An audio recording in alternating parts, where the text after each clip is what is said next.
आदरणीय सभापति महोदय, मैं आपका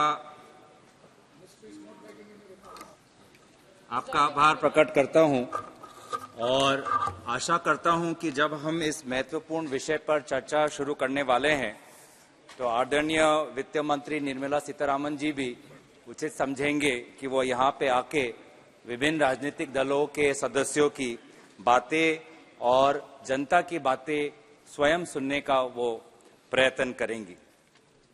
ये सप्लीमेंट्री ग्रांट्स लगभग इस पे 80 ग्रांट हैं, 4 अप्रोप्रिएशन है और लगभग 1,19,000 करोड़ का ये सप्लीमेंट्री ग्रांट्स हैं।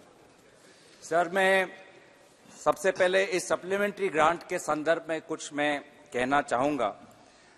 सर, अगर कुछ ही दिन पहले Q2 GDP के डाटा जनता के सामने प्रकाशित हुई और उसमें कुछ, अगर आप उसके गहराई में जाएंगे तो कुछ चिंताजनक विषय आपको मिलेंगे। विशेष रूप से कृषि क्षेत्र में इस बार हमारा Q2 GDP इतना अच्छा नहीं हुआ है।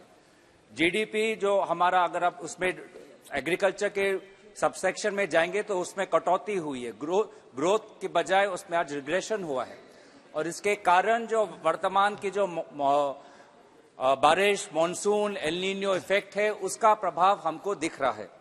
तो ऐसे संदर्भ में मैं आशा करता था कि जो ही सरकार ने इस सत्र के पूर्व MGNREGA के लिए शायद उन्होंने अतिरिक्त वित्तीय राशि मांगा होगा, लेकिन जितना उन्होंने राशि अभी तक MGNREGA के लिए रखा है वो संतोषजनक नहीं है और मैं अपेक्षा करूंगा कि इस सप्लीमेंट्री ग्रांट में वो MGNREGA के लिए अतिरिक्त रकम वो लाएंगे, क्योंकि आज भी MGNREGA का बहुत डिमांड आज हमारे देश में दिख रहा है और वो आपके डेटा में भी है कि डिमांड जो MGNREGA का है पिछले वर्ष की तुलना में डिमांड बढ़ा है, घटा नहीं है।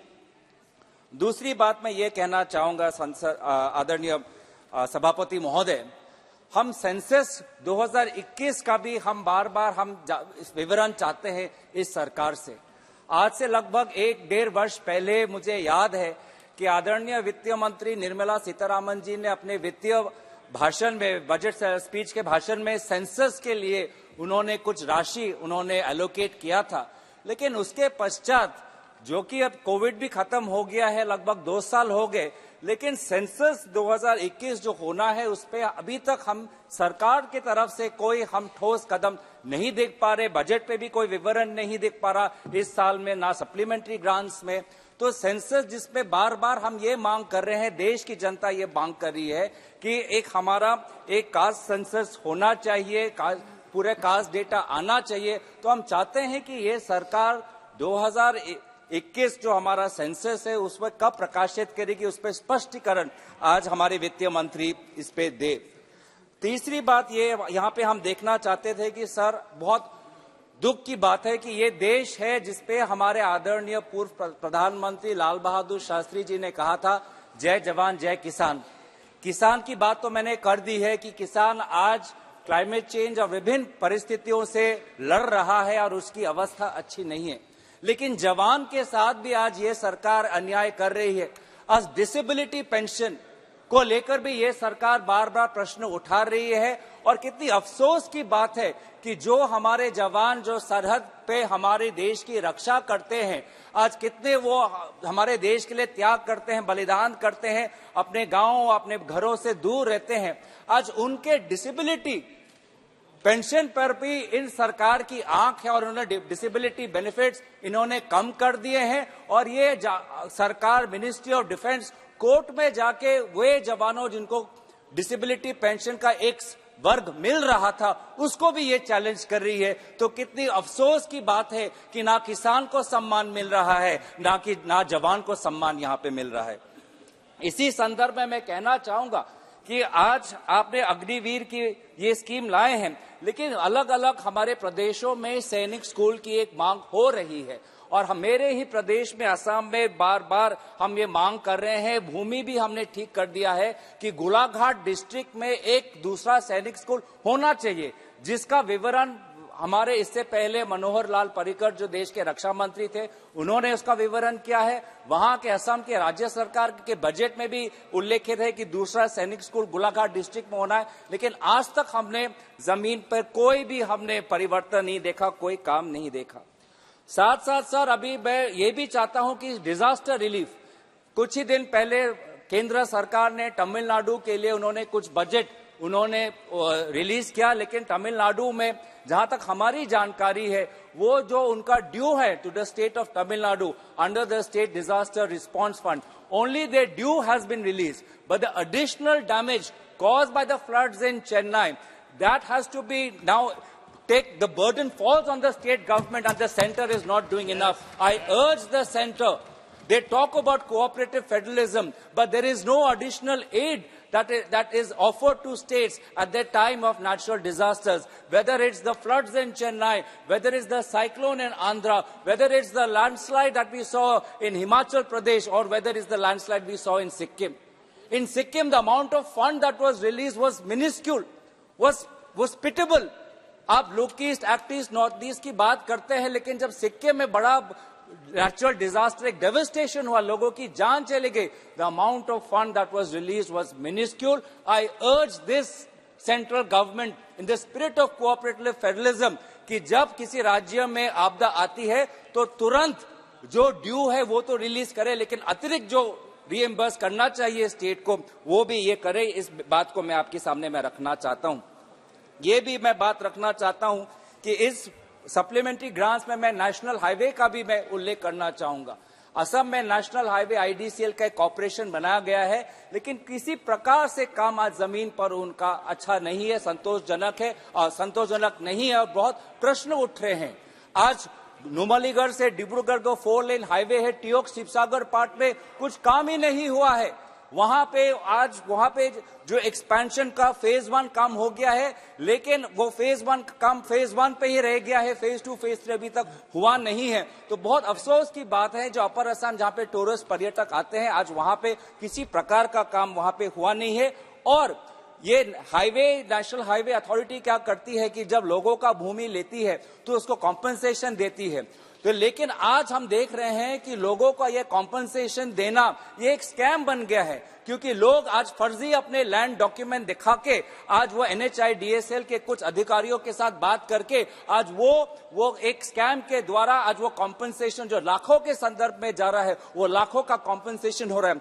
विशेष रूप से हम कार्बी आंगलोंग में ये देख रहे हैं, NH29 में पारोखवा लाहौरजान के एरिया में बहुत से फर्जी लोगों को उन्होंने वहां पे एक फर्जी लैंड डॉक्यूमेंट दिखा के नेशनल हाईवे अथॉरिटी से बहुत रकम ले लिया है. मैं चाहता हूं कि आज ये रिकॉर्ड पे जाए और NHIDCL पे ये इंक्वायरी बैठे कि कहां कहां उन्होंने इस प्रकार के फर्जी काम किए हैं. सर, मैं अपने ब्रॉड में आता हूं. मैं ब्रॉडली अब इस सप्लीमेंट्री ग्रांट से बाहर आना चाहता हूं सर, कि सप्लीमेंट्री ग्रांट्स में हम ये देख रहे हैं कि बार बार सरकार कहती है कि हमने बहुत अच्छा काम किया, हमारे जीडीपी बहुत आगे बढ़ रहा है, हमारे बहुत से आज हमारे प्राइवेट इन्वेस्टमेंट FDI यहाँ पे हो रही है. लेकिन सर, देश की जो असली अवस्था है, देश की जो वास्तविकता है, वो हमने कुछ दिन पहले उत्तराखंड में देखा. उत्तराखंड में क्या देखा सर, कि केंद्र सरकार का एक 12,000 करोड़ का एक प्रोजेक्ट था टनल बनाने का, एक सुरंग बनाने का. उस सुरंग में हमारे लगभग 40 मजदूर लगभग 2 हफ्ते वो आज वहां पे फंस गए थे. और वो फंसने का कारण क्या था कि टनल निर्माण करते हुए जो एक एस्केप पैसेज होना चाहिए था कंस्ट्रक्शन वर्कर्स के लिए, लेबर वर्कर्स के लिए, वो एस्केप पैसेज उनके लिए नहीं था.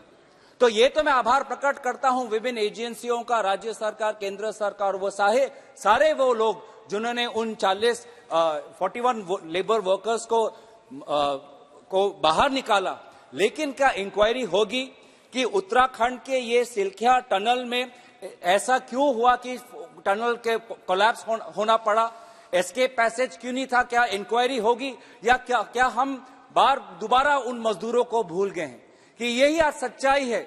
हम करोड़ों का प्रोजेक्ट बना के सरकार हाईवे तो बनाती है, लेकिन जो इंक्वायरी होनी चाहिए, जो हमको रक्षा देना चाहिए हमारे मजदूरों को, वो रक्षा हम नहीं दे पा रहे. आज भी वो जो रैट होल माइनर्स जब उन्होंने लोगों को निकाला तो उन्होंने अंत में क्या बोला?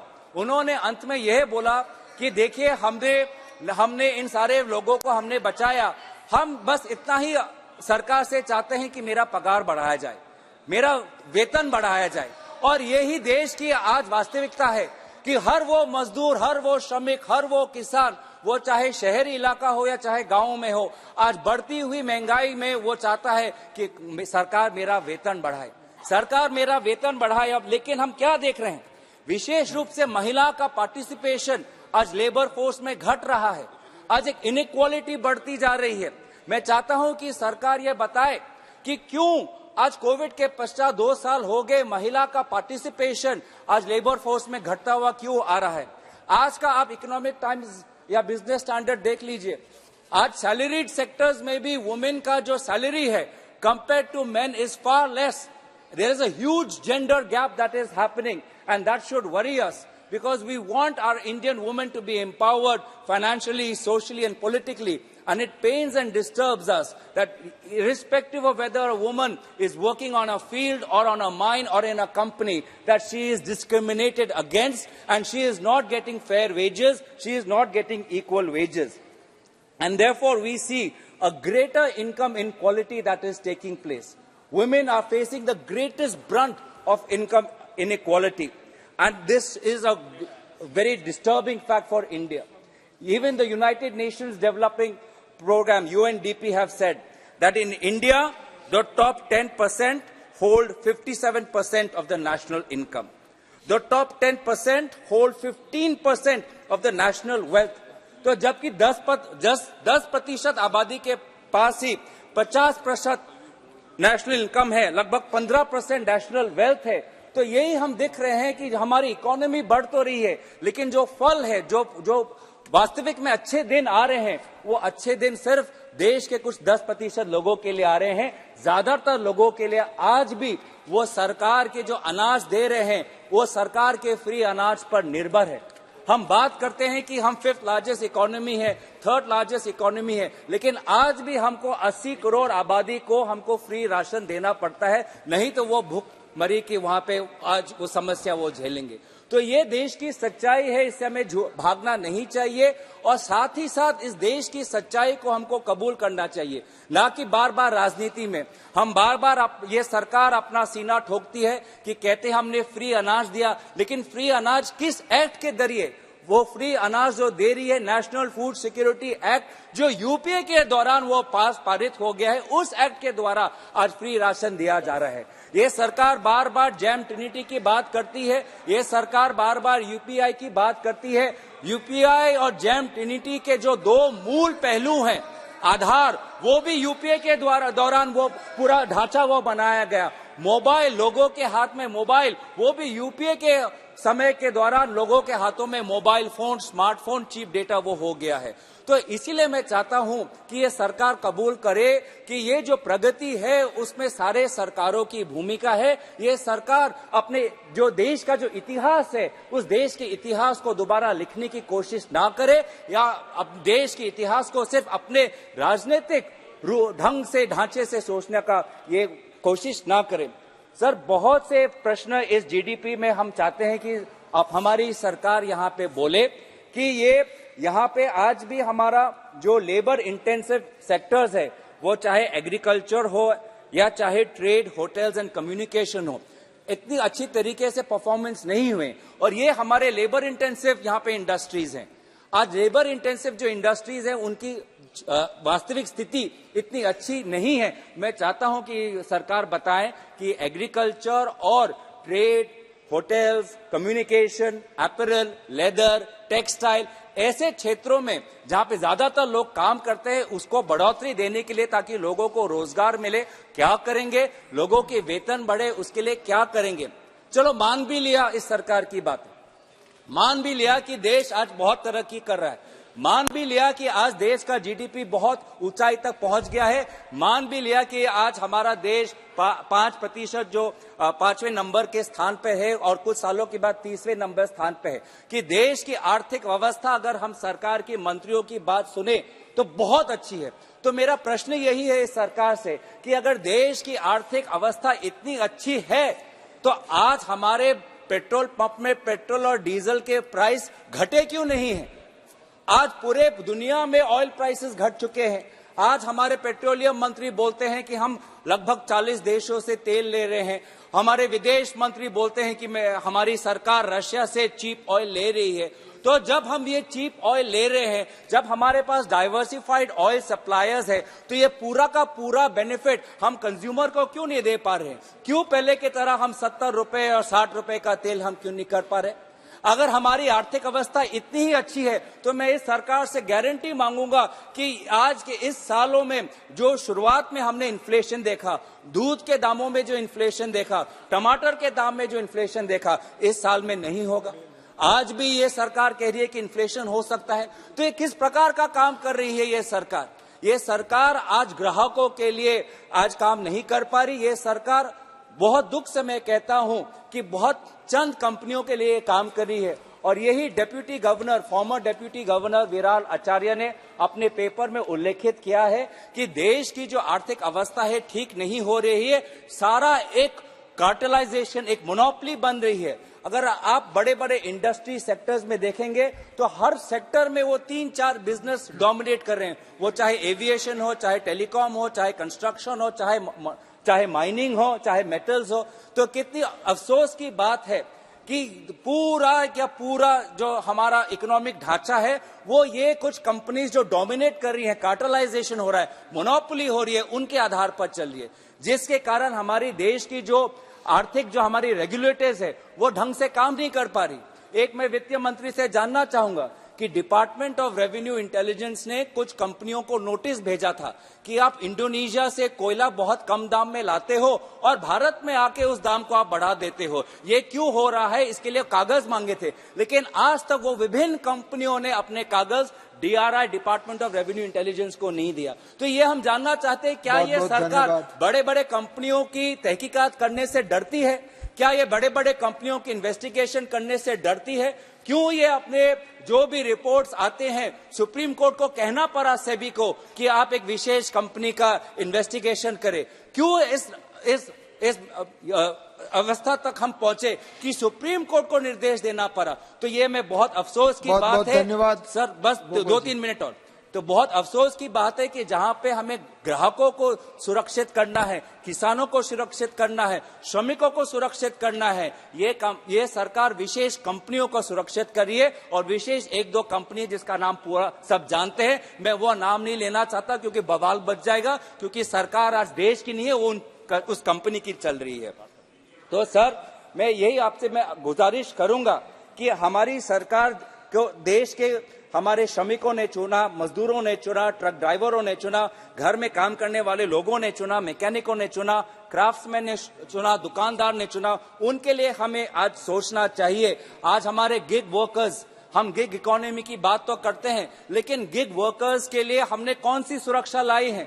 हमारे कोविड के समय हमारी आशा वर्कर्स, आंगनवाड़ी वर्कर्स ने भरपूर काम किया। आप डॉक्टर हैं, आप खुद जानते हैं कि आशा कर्मी हमारे देश में स्वास्थ्य का जागरण करने के लिए, जन जागरण करने के लिए कितनी अहम भूमिका होती है। लेकिन आशा कर्मी, आंगनवाड़ी कर्मी आज हर प्रदेश में हड़ताल कर रहे हैं क्योंकि हमें मदद चाहिए, अब उनको मदद नहीं कर पा रहे। सर, लास्ट में मैं कंक्लूड बस मैं यही करना चाहूंगा कि आज भी हमें उन लेबर इंटेंसिव इंडस्ट्रीज पे ध्यान देना चाहिए। टी, कॉटन, रबर, स्पाइसेस, विशेष रूप से मैं टी का उल्लेख करना चाहूंगा कि आज असम, जहां से मैं आता हूं, हमारी असम की चाय बहुत ही मशहूर है, लेकिन विदेश से, विशेष रूप से नेपाल से जो हम चाय की पत्तियां आयात कर रही हैं, उससे असम टी का ब्रांड खत्म हो रहा है। मैं चाहता हूं कि आप नेपाल से ये इलीगल इंपोर्टेड टी को, ये जो बिजनेस एक स्कैम चल रहा है, उसको बंद करें और हमारे असम के CTC टी पर एक GI टैग लगाए। और आज हमारे बस एक ही हमारी चिंता आज हमारे मन में है कि देश की जो आबादी है वो और युवा की तरफ बढ़ रही है। पूरा दुनिया आज उनके आबादी आज और वृद्ध की तरफ हो रहे हैं, लेकिन हम देख रहे हैं कि हमारे युवाओं को जिस प्रकार से शिक्षित होना चाहिए, उनके हाथ में जो कला होना चाहिए, उनके हाथ में जो हुनर होना चाहिए, वो आज भी नहीं हो रहा। प्रधानमंत्री कौशल विकास योजना के अंतर्गत जितना लोगों को गेनफुल एम्प्लॉयमेंट मिलना था, आज भी नहीं मिल रहा है। तो आज चाहे डॉक्टर हो, डेंटिस्ट हो, नर्स हो, क्राफ्ट्समैन हो, होटल में काम करने वाला व्यक्ति हो, हमें स्किल ट्रेनिंग पे, स्किल एजुकेशन पे और ध्यान देना चाहिए। मिनिस्ट्री को उस हिसाब से शिक्षा पे, स्किल डेवलपमेंट पे और ध्यान देना चाहिए। ये बजट, ये सप्लीमेंट्री ग्रांट्स सिर्फ बड़े कंपनियों का नहीं, सिर्फ बड़े उद्योगपति का नहीं, ये आम जनता का होना चाहिए। इन्हीं दो शब्दों के साथ मैं यहाँ पे अपना भाषण समाप्त करता हूँ। धन्यवाद।